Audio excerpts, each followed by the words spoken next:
নমস্কার বন্ধুরা, আজকে আমরা এমন একজন ব্যক্তিত্বের সঙ্গে কথা বলবো। উনি আমাদের নতুন নতুন কবিতা শেখান, নতুন নতুন কবিতা শোনান। ওনার নাম হচ্ছে প্রতিম হালদার। আজকে ওনার সঙ্গে পরিচিত হব, কিভাবে উনি এই কবিতার লাইনে আসলেন, উনি কি করেন, এখনো পর্যন্ত কি করছেন, সমস্ত কিছু আমরা জানবো আজকের এই ইন্টারভিউতে। আপনারা থাকুন। নমস্কার।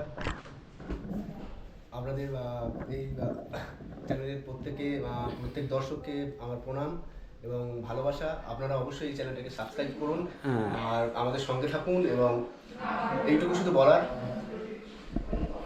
এখন প্রতিমবাবু কি করছেন?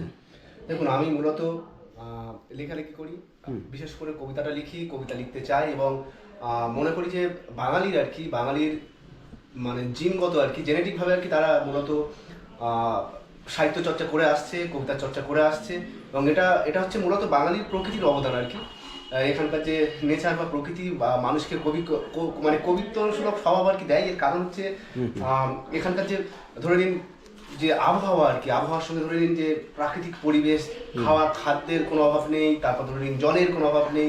ফলে মানুষ স্বভাবসুলভভাবে, আমি বলছি না যে বাঙালি কাপুরুষ, বরং বাঙালি বিশেষ করে কবিতার দিকে তারা বীর পুরুষ এবং এটা হচ্ছে মানে মানুষের কবিতা আপনা থেকে চলে আসে, মানে বাঙালিদের মানুষ বলে না। এখানে একটা বিষয় আছে, কবিতা আপনা থেকে আসে না। কবিতার জন্য কঠিন চর্চার প্রয়োজন হয়, খুব কঠোরভাবে পড়াশোনা করতে হয়, বেশ কিছু অনুশীলনের প্রয়োজন থাকে। কবিতা এমনি আপনা আসে না। কিন্তু আমি মূলত কবিতা লিখি আর ছোট গল্প টুকিটাকি লিখি, কিন্তু মূলত কবিতাই লিখি আর পাশাপাশি পড়াশোনা করি। কবিতার জন্য পড়াশোনা করা এবং প্রফেশনাল পড়াশোনা, যেটা নেট বলে নেটের জন্য খাটছি। এখনো তেমন কিছু করতে পারিনি, কিন্তু আমি এখন পর্যন্ত চেষ্টা করছি। আমার শ্রদ্ধেয় স্যাররা আছে তাদের কাছে, এবং মোটামুটি দেখা যাক কত কি করতে পারি। আচ্ছা, এই নেট কথাটা বলেন, নেট সম্বন্ধে ব্যাপারটা একটু ক্লিয়ার করলে ভালো হয়। নেট হচ্ছে ন্যাশনাল এলিজিবিলিটি টেস্ট।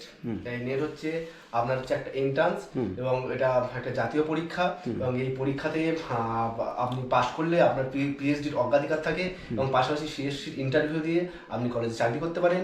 এবং শুধু এইটুকু নয়, পাশাপাশি ধরে নিন নেটের একটা বিশেষ আছে, ধরে নিন আপনি একবার পাশ করলে আপনি অবশ্যই সিএসসির ইন্টারভিউতে ডাক পাবেন। এবং আরও পাশাপাশি আরেকটা হচ্ছে জেআরএফ আছে, যেটা নেটের র্যাঙ্ক করলে দেয় এবং সেইটা এই মুহূর্তে একটা হিউজ পরিমাণ টাকা, প্রায় 40,000 কাছাকাছি। এবং অন্তত কিছু না, ওই টাকাটার লোভে অন্তত নেট মানে যারা একটু হায়ার স্টাডিজ করতে ইচ্ছুক তাদের অন্তত আসা উচিত ছিল এই টাকাটার জন্য না, যারা নেট পড়ে তারা শুধু টাকার জন্য পড়ে তা বলছি না, জেআরএফের জন্য। কারণ জেআরএফটা পেলে তার সুবিধা হয়, কিন্তু মূল তো যারা নেটের জন্য খাটে তারা গবেষণা করতে চায়, নতুন নতুন কিছু আনতে চায়, এইটুকু বলার। বিশেষ করে সাহিত্যে এবং যারা সাহিত্যে ভালোবাসে এবং সাহিত্য নিয়ে হায়ার স্টাডিজ করতে চায়, তারা নেটের চিন্তা ভাবনা করতে পারে আমার যেটা মনে হয়। আচ্ছা আচ্ছা, এখনো পর্যন্ত কবিতা কতগুলো লেখা হয়েছে?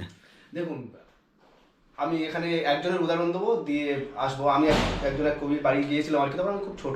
তিনি আমাকে বলেছিলেন তিনি 2,500 কবিতা লিখেছেন। 2,500। কিন্তু দুর্ভাগ্যের বিষয়, সেই কবিতাগুলো মানে তিনি এমন লিখতেন সেই রবীন্দ্রনাথ বা নজরুল সেই রীতিতে, সেই ধারা, যে আধুনিক কবিতায় এতগুলো আন্দোলন হয়ে গেছে, এতদূর এগিয়েছে, তার মধ্যে কোনো ছাপ দেখিনি। তাই কতগুলো কবিতা লিখলাম বা কতগুলো কবিতা মানে তৈরি হলো সেটা বড় গল্প নয়। বড় গল্প হচ্ছে কটা কবিতা ভালো লিখেছি। আমার যেটা মনে হয়, আমি এই পর্যন্ত হয়তো খানকুড়ি কবিতা, মানে 20টা বা 20টা কবিতা হয়তো আমার যেটা মনে হয়, আমার হয়তো লেখা আছে 300-400 কিন্তু বাতিলের খাতায় ফেলতে হবে। কারণ এখানে একটা বিষয় আছে, রবীন্দ্রনাথ যখন কবিতা লিখছেন তখন তার একটা বিষয় ছিল বাংলা কবিতাকে দাঁড় করানো, কিন্তু পরবর্তী কল্লোল গোষ্ঠীর সাহিত্যিকরা কিন্তু তাকে প্রচুর সমালোচনা করেছে। এটা আমাদের মাথায় রাখা উচিত। এবং আমি অন্তত মনে করি মানে কবিতা যেন কোয়ালিটিটা খুব ভালো হয়, মানে একটা গুণগত মানটা যেন খুব ভালো হয় সেই জায়গা থেকে তুমি অল্প লেখো, সারা মাসে একটা লেখো, কিন্তু ভালো কবিতা লেখো। ভালো, আর এখানে বিষয় প্রশ্ন চলে আসবে, ভালো কবিতার সংজ্ঞাটা কি? ভালো কবিতার সংজ্ঞা বলতে এইটা, আমরা যখন একটা চমৎকার মাংসের ঝোল খাই, সেই মাংসের ঝোলে আলাদাভাবে গরম মশলা চিনতে পারি না, গরম মশলার প্রতিটা উপাদান চিনতে পারি না, আদা রসুন পেঁয়াজ, তারপর ধরুন কোনটা লঙ্কার গুঁড়ো কোনটা হলুদ গুঁড়ো, যেগুলো চিনতে পারি না। ঠিক এইরকম ভালো কবিতা তাই। ভালো কবিতার মধ্যে দর্শন থাকবে, রাজনীতি থাকবে, প্রেম থাকবে, প্রকৃতি চেতনা থাকবে, সব মিলে ভালো কবিতা। এবং এখানে আরেকজনের কথা বলতেই হবে, জীবনানন্দ দাশ। তিনি কবিতার কথাতে অসাধারণ কথা বলেছিলেন, সকলে কবি নয়, কেউ কেউ কবি। তাই এটা আমাদের বুঝতে হবে, আমরা হচ্ছি কেউ কেউ কবি। এখন আমি সেই কেউ কেউ দলে কিনা সেটা মহাকাল বিচার করবে। আমি যদি বলি আমি কবি হয়েছি বা এই মুহূর্তে কবি যদি বলে নিজেকে পরিচয় দিই কবিতা লিখি, এইটুকু বলি। আমি বলি না আমি কখনো কবি, কারণ তাহলে বলে সেটা অহংকারের জায়গায় দাঁড়ায়, কারণ সেটা কাল বিচার করবে আমি লিখতে পারছি কি না পারছি। এবং শিল্পের সংজ্ঞাটা হচ্ছে অসাধারণভাবে বদলায় আর কি। এবার আমার কাছে যেটা শিল্প মনে হচ্ছে সেটা অন্যজনের কাছে নাও মনে হতে পারে। এইগুলো হচ্ছে অনেকগুলো ব্যাপার মানে ইয়ে করে আর কি। আচ্ছা, কবিতা এখনো পর্যন্ত কোনো পত্রিকায় কি ছাপা হয়েছে? দেখুন, আমি দেশের জন্য বেশ কিছুবার পাঠিয়েছি, আমার কবিতা ওরা পছন্দ করেনি। আর আমার স্যার মনোরঞ্জন সর্দার, ওনার পথ বলে একটা পত্রিকা আছে, আমি সেই পত্রিকায় বেশ কিছু আমার কবিতা ছেপেছেন। আর পাশাপাশি নববিশালী বলে একটা লক্ষ্মীকান্ত পত্রিকা একটা পত্রিকা বানাতো, সেখানে আমি ছোটবেলায় বেশ কিছু কবিতা দিয়েছিলাম। এখন যেহেতু আমি নেটের পড়াশোনায় খুব ব্যস্ত, তাই আমার পাঠক বলতে আমার বন্ধু বান্ধব এবং আমার বেশ কিছু স্যার, এর মধ্যেই সীমায়িত আছি। কিন্তু আধুনিক কবিতার যে মোশন বা গতি আর কি, এবং তার যে ইমোশন বা তার আবেগ আর কি, সেটা আমার মানে জানা আছে বলবো না, আমি অন্তত কিছুটা বোঝার চেষ্টা করি মাত্র, এইটুকু বলার, এর বাইরে আর কিছু বলার নেই। প্রতিমবাবু, আপনি থাকেন কোথায়? আমি থাকি গড়িয়ায়। গড়িয়াতে থাকি। তা গড়িয়াতে আমার মামার বাড়িতেই থাকি আর কি। মামা মামিমা অসাধারণ লোক, এবং ওনারা আমার পড়ার সুযোগ করে দিয়েছে, বলেছে বাবু তুই পড়, যত ইচ্ছা পড়াশোনা কর। এবং মানে তারা প্রচুরভাবে সমর্থন করে আর কি আমাকে। আমার মামা মাইমা, আমার নিজের মামা, পাশাপাশি বাবা মা দাদা, এরা সকলেই খুব পাশে আছে। আর সর্বোপরি স্যাররা আর কি খুব অসাধারণ উৎসাহ দেয়, বেশ কিছু বন্ধু বান্ধব, এই সব আর কি। আচ্ছা আচ্ছা। আর ওখানে তো গ্রামের বাড়ি নয়, গ্রামের বাড়ি কোথায়? গ্রামের বাড়ি হচ্ছে রায়দিঘিতে, একেবারে নদীর কোলে বাড়ি। আমি একেবারে বিশ্বাস করুন না, অনেকে মানে নিজের গ্রাম্য বা গ্রাম্যতা আর কি বিশেষণ আর কি, গ্রাম্যতাকে অস্বীকার করতে চাই, কিন্তু আমি সবসময় মানে বলি যে গ্রামের মতো মানে নগর হচ্ছে না বিশ্বাস। কারণ আমি যখন ধরে নিন কখনো চোখ মেলছি আর কি, শুধু বড় বড় বাড়ি আর বাড়ি আর বাড়ি, কিন্তু আমি যখন মানে একটা ফাঁকা মাঠ, নদী, গাছপালা, আমি ধরে নিন এটা ওই মানে কি বলা যায়, একেবারে মনের আবেগ থেকেই বলছি আর কি। আমাদের গ্রামকে একটা নদী আছে, 3টে খাল আছে, পুরো গ্রামকে আর কি ঘিরে ধরে আছে। সেই গ্রামে মূলত আমার কবি হয়ে ওঠা আর কি ওই গ্রামের রসদ থেকে। কিন্তু নগর জীবন আমাকে অনেক কিছু দিয়েছে, সেটাও অস্বীকার করি না। আমি বলছি দুটোর মেলবন্ধন হলে খুব ভালো, গ্রামকে অস্বীকার করার কিছু নেই, বরং স্বীকার করে নগরের দিকে এগোতে হবে, এটাই বলার। খুব ভালো। আচ্ছা, কবিতা আর গদ্য এর মধ্যে কি পার্থক্য আছে? দেখুন, গদ্য হচ্ছে ন্যারেটিভ। ন্যারেটিভ বলতে কি, উক্তি প্রত্যুক্তিমূলক। আর মানে এখানে অনেকগুলো কবিতাই বলি, এখানে প্রচুর আন্দোলন হয়েছে, বিশেষ করে মানে আমেরিকান সাহিত্যে বেশ কিছু দেখা গেছে, এনের বিতর্ক উঠেছিল আর কি। আমাদের বাংলা সাহিত্যেও হচ্ছে। ধরে নিন কেউ হয়তো যেমন তারা কি করে আর কি, কবিতার মধ্য দিয়ে একটা গল্প বলে। আর এখানে বিষয় আছে, কবিতা হচ্ছে আমার কাছে, কবিতা হচ্ছে আবেগের সমষ্টি। আবেগ, শুধু আবেগ না, আবেগ হচ্ছে তার মধ্যে লজিক্যাল মাইন্ডও থাকবে, মানে যুক্তিমত্তার সঙ্গে আবেগ। কিন্তু এখানে অনেকে কবিতার মধ্যে দিয়ে মানে গল্প বলে আর কি, গল্প বলতে চাই, বিশেষ করে সেই গল্পগুলো আর কি মুখরোচক কবিতা হয় আর কি। মানে যেমন আমরা মুখরোচক চানাচুর খাই, এরকম বেশ কিছু মুখরোচক কবিতা হয়। আমরা যে কবিতাগুলো অনেকগুলো দেখেছি সেগুলো গদ্য কেন্দ্রিক, সেই জন্যই জিজ্ঞাসা। সেটাই বলতে চাইছি আর কি। তা গদ্য কবিতা আর গল্প কবিতা আলাদা। গল্প কবিতা লেখা একদম উচিত নয়, আমি আমার ভাষায় মানে আমার কাছে যেটা মনে হয়, গল্প কবিতা হচ্ছে মুখরোচক কবিতা। এবং গল্প কবিতা যদি আপনি লিখতে চান তাহলে আপনি গল্প লিখুন। আপনার যদি কোনো মেয়ের একেবারে লড়াইটা খুব মনে হচ্ছে, আমরা চোখে দেখেছি কি অসাধারণ লড়াই করছে, বা একজন ছেলের কি অসাধারণ ছেলেটা উঠছে, বা ধরে নিন কেউ খুব বঞ্চিত হলো, আপনি যদি সেটা সাহিত্যে প্রকাশ করতে চান তাহলে আপনি গল্প লিখুন।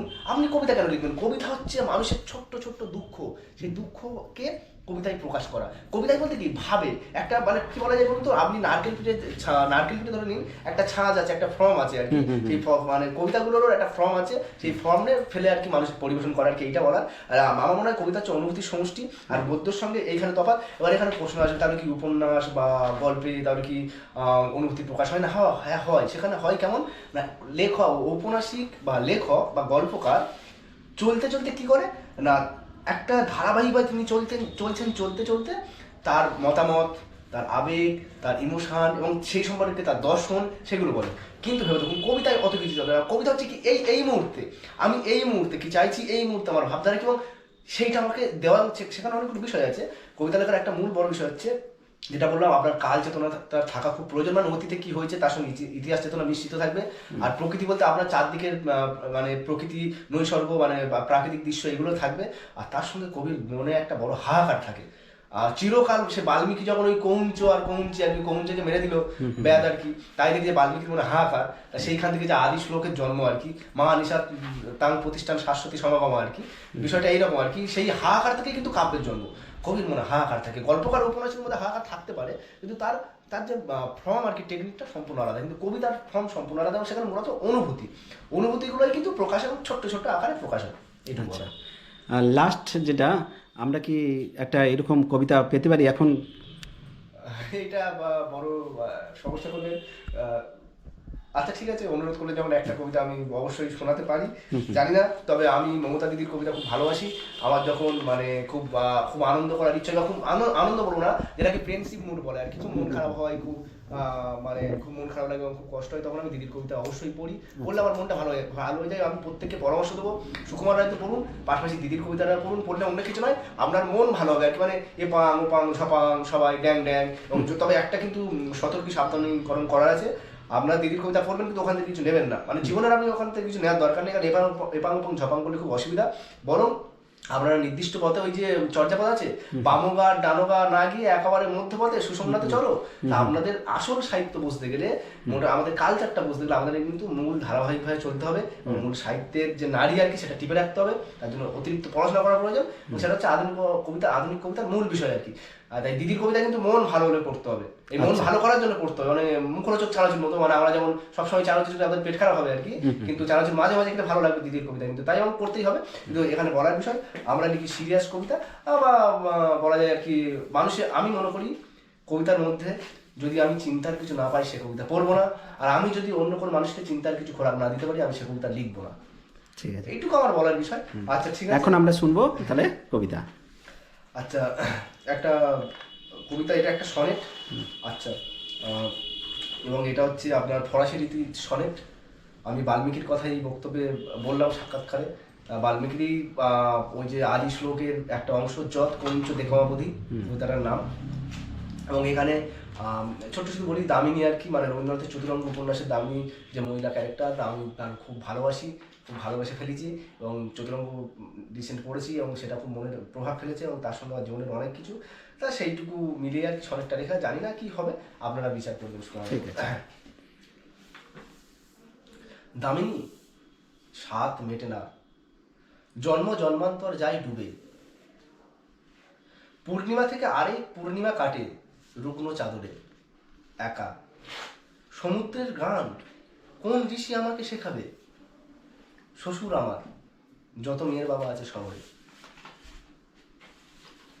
সীতার শোকে কাঁদেনি বাল্মীকি, কেঁদেছে পুরোটাই কঞ্চের শোকে, অথচ মগজে রিমিক্স কাওয়ালি, ব্রহ্ম মিথ্যা মানি, জলে ডোবা জাগা শ্বাসমূল চাই, বন্ধুরা সাঁতার শেখে, সোহাগে ভাসে হাড় কাটা গুলি। ফাল্গুন মাসে বসন্ত আসে, গায়ে লাগে টানা রোগ, জেগে পরকিয়া প্রেমে পরের বউ রাধা সুন্দরী। রাষ্ট্র চোখ রাঙালেই রোজ প্রেমের অভাব বোধ, যুদ্ধ বাধাই যাহারা তাহাদের মুখে পেচ্ছাপ করি। মেটে না স্বাদ, জোনাকি মনে খিদে বাড়ে 12 মাস, কঞ্চের কান্না থামে না, চলেছে সীতার বনবাস। নমস্কার, আপনারা প্রত্যেকেই ভালো থাকবেন, আর অবশ্যই এই চ্যানেলটাকে সাবস্ক্রাইব করবেন। আর আমাদের এই যে ভাই আর কি, এই ভাইয়ের মানে এগিয়ে যাওয়ার সঙ্গে থাকুন আর কি। প্রত্যেকে ভালো থাকুন, আনন্দে থাকুন, এইটুকু শুধু বলার। ধন্যবাদ প্রতিমবাবু, ধন্যবাদ।